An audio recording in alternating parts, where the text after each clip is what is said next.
సభకు నమస్కారాలు. కొంత ఆలస్యమైంది నిజంగా. మరి మానకొండలో ఒక సభ, శంకరపట్నంలో ఒక సభ జరుపుకునేసరికి విపరీతమైనటువంటి మన ప్రజల స్పందన చూసేసరికి మరి ఎక్కువ తక్కువ మాట్లాడేసరికి ఉపన్యాసకులు కొంచెం ఆలస్యమైంది, క్షమించాలని చెప్పి కోరుతున్నాను. మరి మిత్రులు కౌశిక్ రెడ్డి గారు నేను వచ్చేసరికి చాలా విషయాలు కూడా ప్రస్తావించింది.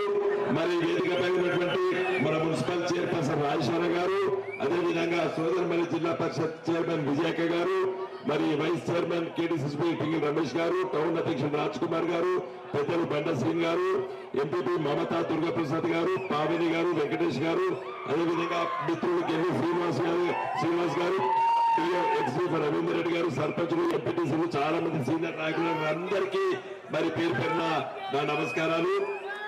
ఇలా చాలా ఒక ముఖ్యమైనటువంటి విషయం ముందుకు దృష్టి తీసుకొస్తా. ఎట్లాగా ముఖ్యమైన విషయం తీసుకొస్తా. ఇలా మన కరీంనగర్ పార్లమెంటు నియోజకవర్గానికి ప్రధాని మోడీ గారు వచ్చిండ్రు. ఎక్కడికి వచ్చిండ్రు? వేములవాడకు వచ్చిండ్రు. నేను నిన్న కాక మొన్న వేములవాడలో ఒక పెద్ద సభలో మాట్లాడడం జరిగింది. చెప్పినాను 2016లో మీ అందరి జీవన వల్ల నేను ఎంపీగా ఉండి పార్లమెంట్ లో వేములవాడ, కొండగట్టు, ధర్మపూరి, కాళేశ్వరం దేవాలయాలకు ప్రసాద్ కింద పెట్టి డబ్బులు ఇవ్వాలి అని చెప్పి పార్లమెంట్ లో మాట్లాడినాను.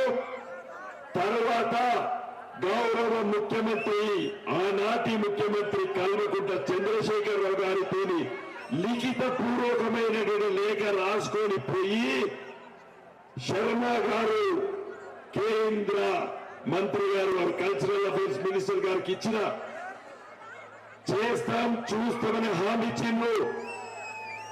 ఆ విషయాన్ని మొన్న ప్రస్తావించి మోడీ గారు మీరు ఎన్నికల సందర్భంలో వేములవాడకు వస్తున్నారు, రాజరాజేశ్వర స్వామి దేవుణ్ణి మీరు దర్శించుకుంటున్నారు, ఎన్నికల సభలో మాట్లాడుతున్నారు, మీరు ప్రధానిగా మీ ఎంపీ స్థానము కాశీ, వారణాసి నుండి మీరు ఎంపీ, కాశీ నుండి మీరు ఎంపీ, దక్షిణ కాశీ అనబడేటువంటి వేములవాడకు మీరు 500 కోట్ల రూపాయలు కేటాయించి ఎట్లయితే కాశీని సుందర నగరంగా తీర్చిదిద్దుకున్నారో మీరు మా వేములవాడను కూడా ఆ విధంగా తీర్చిదిద్దాలని చెప్పి నేను మొన్న ఇదే సమయానికి 7:30కు నేను వేములవాడలో గర్జించిన. ఈరోజు బండి సంజయ్ గారు ఎంపీ కరీంనగర్, పక్కకు మోడీ గారు ఉంటారు, ఆయన మాట్లాడతాడు. బహుశా మీరు టీవీలలో చూసిందో చూడలేదో తెలియదు, చూడండి. ఇలా ఆయనే మన ఎంపీ, ప్రధానమంత్రి పక్కకుంటాడు. కరీంనగర్ పార్లమెంటు నియోజకవర్గం గురించి ఒక్క మాట మాట్లాడలేదు. నాకు ఇది కావాలి, మా నియోజకవర్గానికి ఇది కావాలి, మా దేవాలయానికి, మా వేములవాడ దేవాలయానికి అభివృద్ధి కోసం డబ్బులు ఇవ్వాలని చెప్పి ఒక్క మాట కూడా మాట్లాడకుండా మోడీ మోడీ మోడీ మోడీ మోడీ మోడీ 100 సార్లు మాట్లాడాడు. ఎందుకు ఆయన ఎంపీ ఉన్నాడు? మనకు కరీంనగర్ పార్లమెంటు నియోజకవర్గ ప్రజల సమస్యలు విస్మరించి దేనికోసమైన ఎంపీ అని ప్రశ్నిస్తున్నా. నేను ఎన్ని విషయాలు అడగాలి? ఒక ప్రధానమంత్రి పక్కకున్నప్పుడు ఎన్ని విషయాలు అడగాలి? యానా మీ పల్లెటూరు నుంచి వచ్చిన తల్లిదండ్రులు ఇక్కడ మీరందరూ కూడా ఇక్కడ ఉన్నారు. మీ అందరి ఆశ మీ కడుపులో ఉన్నటువంటి బిడ్డ ఒక మంచి నవోదయ విద్యాలయంలో చదువుకోవాలనే ఆశ ఉంటుంది. ప్రతి జిల్లాకి ఒక నవోదయ విద్యాలయం ఇవాళ చట్టం చెప్తుంది. ఇలా మన తెలంగాణ రాష్ట్రానికి 23 నవోదయ విద్యాలయాలు బాకీ ఉన్నాడు మోడీ గారు. మనకు రావాల్సినవి నేను పార్లమెంట్ లో చాలా సందర్భాల్లో మాట్లాడినా. మరి ఎలా బండి సంజయ్ పక్కకుండి మా రాష్ట్రానికి 23 నవోదయ విద్యాలయాలు రావాలని ఒక్కసారి అడిగితే ఇలా మోడీ గారు ఏ విధంగా స్పందించారో మనకు తెలియదా? ఇలా గుడి కోసం మాట్లాడలేదు, బడి కోసం మాట్లాడలేదు బండి సంజయ్. ఎందుకు మన కరీంనగర్ పార్లమెంట్ సభ్యుడిగా ఉండాలని చెప్పి ప్రశ్నిస్తున్నా. దేనికోసం నీకు ఓట్ చేసిండు ప్రజలు? ఎందుకు నిన్ను ఎన్నుకున్నారు? నువ్వు ధర్మం గురించి వెళ్ళి మాట్లాడతావు కదా, ఎప్పుడు చూసినా ధర్మం ధర్మం ధర్మం గురించి వెళ్ళి మాట్లాడుతావు. భగవద్గీత ఏం చెప్తుంది? ధర్మం అంటే ఏంది? కర్మ సిద్ధాంతం. నువ్వు చెయ్యవలసిన పని నువ్వు చెయ్యాలి అని చెప్తుంది. నువ్వు ఎంపీవి, నువ్వు ఎంపీగా ఉన్నప్పుడు ఎంపీ పనులు కర్తవ్యాన్ని నువ్వు నిర్వహించాలి. ఇలా అవ్వైనా అడగంది అవ్వైనా భూమ పెట్టదు కదా, అవునా కాదా? అడగండి అవ్వైనా భూమ పెట్టదు. ఈ దేశ ప్రధాని పక్కకుండి మన కరీంనగర్ లో ఉండి ఒక్క మాట అడగని అటువంటి ఎంపీ మనకి ఎందుకు అని అడుగుతున్నారు. ఆలోచించాలి మీరందరూ.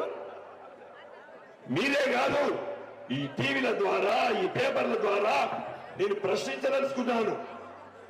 పార్లమెంట్ సభ్యుడు అనేవాడు ఢిల్లీలో ఈ రాష్ట్రానికి ఏం కావాలి, నియోజకవర్గానికి ఏం కావాలి, నా ప్రాంతానికి ఏం కావాలి తపనబడేటువంటి వాడు ఎంపీగా ఉండాలి.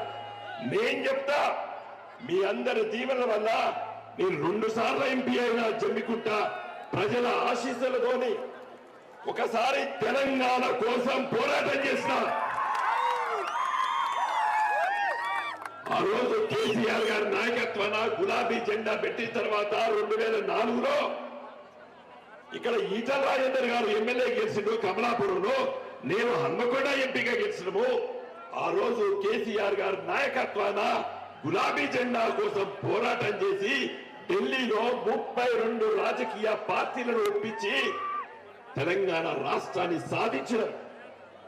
రెండోసారి కరీంనగర్ ఎంపీగా మీ దీవెనల వల్ల గెలిచి ఇవాళ నీవు కరీంనగర్ నగరానికి 1000 కోట్ల రూపాయలు తీసుకొచ్చి స్మార్ట్ సిటీగా ఇలా తీర్చిదిద్దిన.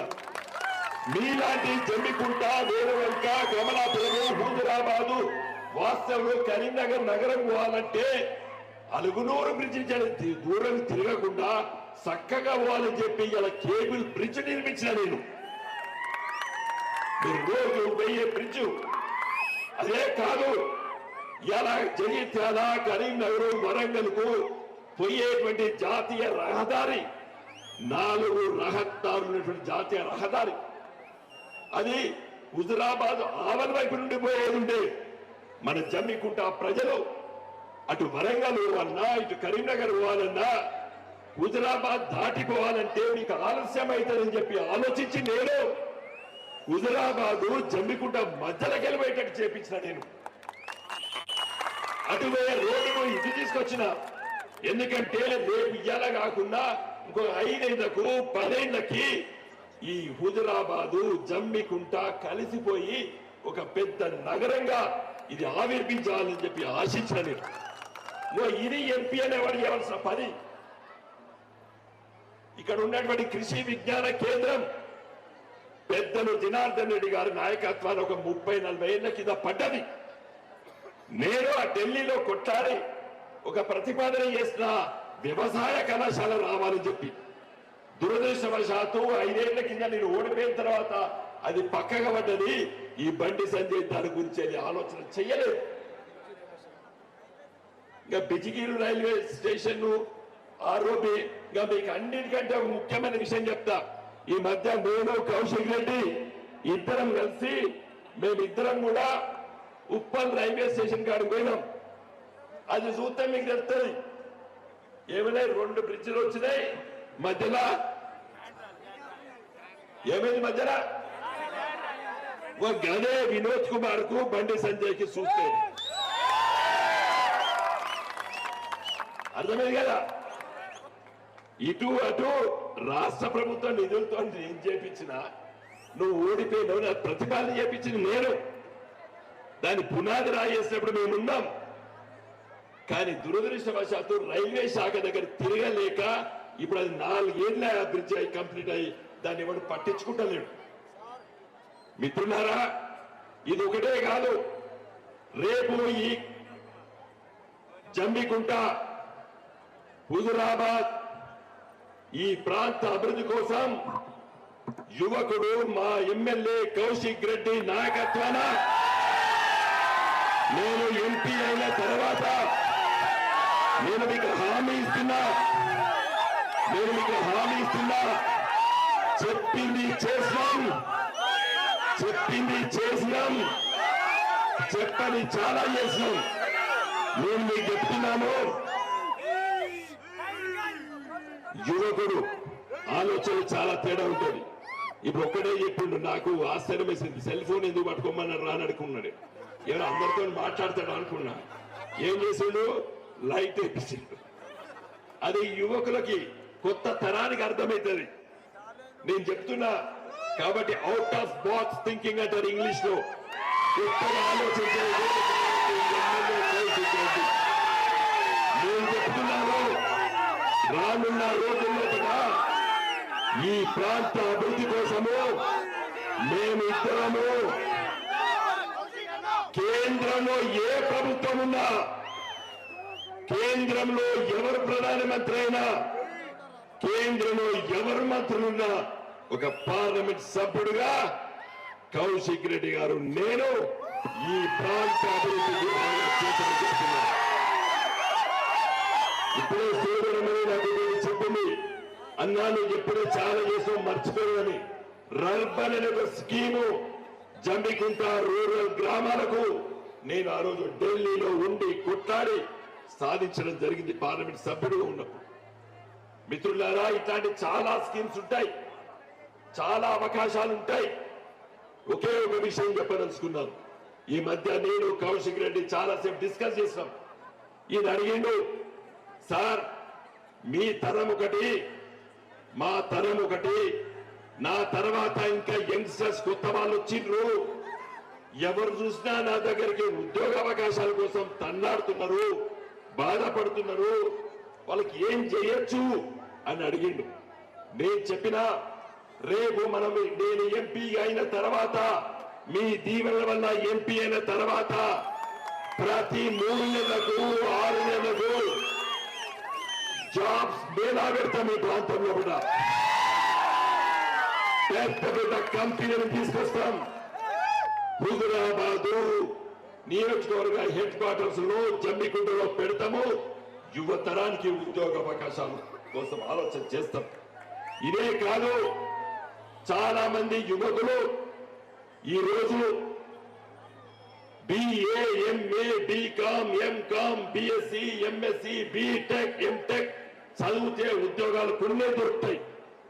కావాల్సింది నైపుణ్యత, స్కిల్ డెవలప్మెంట్. దానికోసం నేను ఎంపీగా ఉన్నప్పుడు సింగపూర్కు వెళ్లి చదివినాం, చూసిన ఒక ఇన్స్టిట్యూట్ ని. రేపు గెలిచిన తర్వాత నేను కౌశిక్ రెడ్డి మిగతా మిత్రులందరం కూడా సింగపూర్ పోతాం, దాన్ని స్టడీ చేస్తాం. మన కరీంనగర్ పార్లమెంటు నియోజకవర్గంలో దాన్ని పెట్టి మన యువకులకి అందరూ కూడా దాంట్లో శిక్షణ వచ్చేటట్టు కూడా ఇదే కాదు, ఇంకా చాలా విషయాలు ఉన్నాయి. మొన్న శాసనసభ్యుడుగా పోటీ చేసే సందర్భంలో కౌశిక్ రెడ్డి ఇచ్చిన హామీలన్నీ కూడా నాకు తెలుసు. ఆయనకు తోడుగా ఉంటాను, అవన్నీ కూడా పరిష్కారం చేస్తానని తెలియజేస్తూ నేను ముగించే ముందు కూడా వేసుకున్నాను. మీకు అభివృద్ధి కావాలా, విధ్వంసం కావాలా?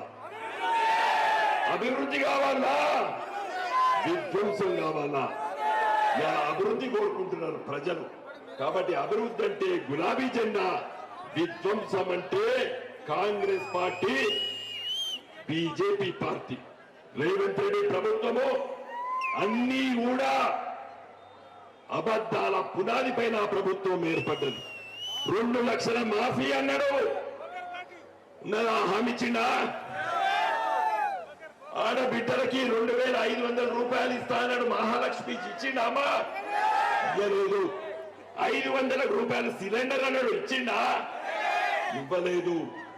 రైతు బీమా కూడా ఇన్సూరెన్స్ కట్టేటువంటి ఆలోచన లేదు. కాబట్టి దయచేసి నడ్డి విడిచిండు రైతాంగాంది. ఇలా విధ్వంసమై పోతున్నది. తెలంగాణ కాపాడుకోవాల్సిన బాధ్యత మనం ఉన్నది. ఇక్కడ మనం తెలంగాణ తెచ్చినోళ్ళం. కాబట్టి దయచేసి ఈ విధ్వంసం కోసం ఆరాటపడేటువంటి కాంగ్రెస్ పార్టీ, బీజేపీ పార్టీలను తిరస్కరించండి. అభివృద్ధి కోసం పోరాటం చేసే పార్టీ గులాబీ జెండా కారు గుర్తుపై ఓటు వెయ్యాలని చెప్పి నేను కోరుతూ సెలవు తీసుకుంటా. పెద్దలు మాట్లాడుతున్నారు.